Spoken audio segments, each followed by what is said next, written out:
Trump really does have impeccable timing. What's going on, guys? It's Ricky with TechBud Solutions, and literally just a day before the PCE report, which is the Federal Reserve's favorite measure of inflation, is about to be released. That's for those that do not know. Tomorrow, 1 hour before the markets open, we have the PCE report, the GDP report, and also, JOLTS job openings is 30 minutes after. So we'll actually be watching the market react to the job openings or the JOLTS during tomorrow's live trading session. So again, if you want to join the fun, you don't have to, but if you want to join tomorrow, second link in the description of this video. With that being said, what is the market's expectation? Well, the reason Trump sent out the tweet he did, well, first off, no place to hide. Markets were red today. It was a bloody day in the market, but not very surprised if you understand common resistance and common support levels. We'll talk about that in just a little bit. President Trump asked Jerome Powell to lower interest rates immediately to save the economy. He should be dropping interest rates immediately. Where is the Federal Reserve Chairman Jerome Powell? Too late, Powell, today. He should be dropping rates immediately, not waiting for the next meeting. President Donald J. Trump. And of course, just hours before the PCE report is supposed to be released, which again, for those that do not know, is the Federal Reserve's favorite measure of inflation. Overall core PCE is expected to come in at 3.1% versus the previous of 3%, which is again 0.1% greater than what was expected. Overall PCE is also expected to rise from no change from 2.9 to 2.9%. Then we have the PCE index for the month of January from 2.8 to 2.9. So we'll see if inflation is actually beginning to uptick or if we're actually beginning to see a slowdown. When it comes down to the GDP report, when it comes down to overall GDP for Q4, our expectation is 1.4%. We'll see what actually is released. And when it comes down to job openings, we're expecting 6.7 million. Again, why is this important? These economic reports, as you can see, are very impactful to the market. As of right now, to say the least, although Trump continues to reiterate that we have a thriving economy and everyone is doing well, you all know, right? There's a big discrepancy. There's those that are doing very well and then those that are not, right? And you feel it. You can see it.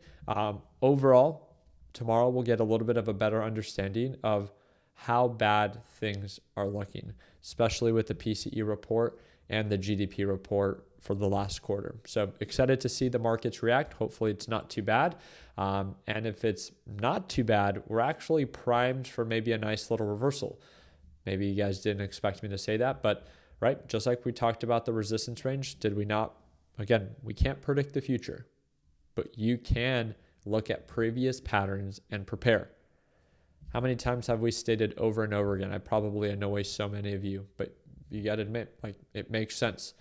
The past few weeks, we've been trading sideways for the NASDAQ market. Today, supposedly, we lost $900 billion in market cap valuation.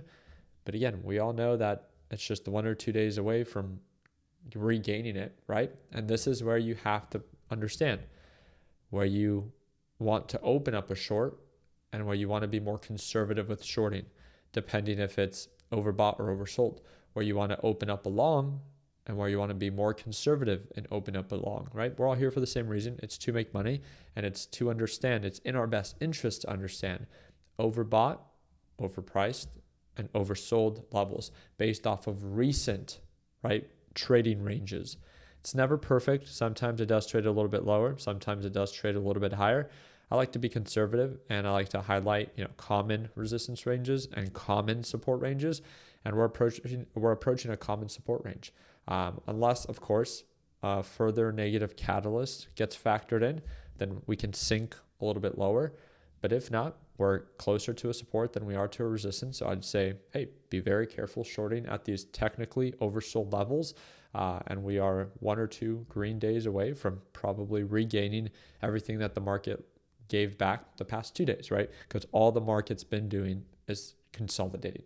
All it's been doing for the past few weeks. So if you know how to scalp, if you know how to trade, you might have picked up on this, right?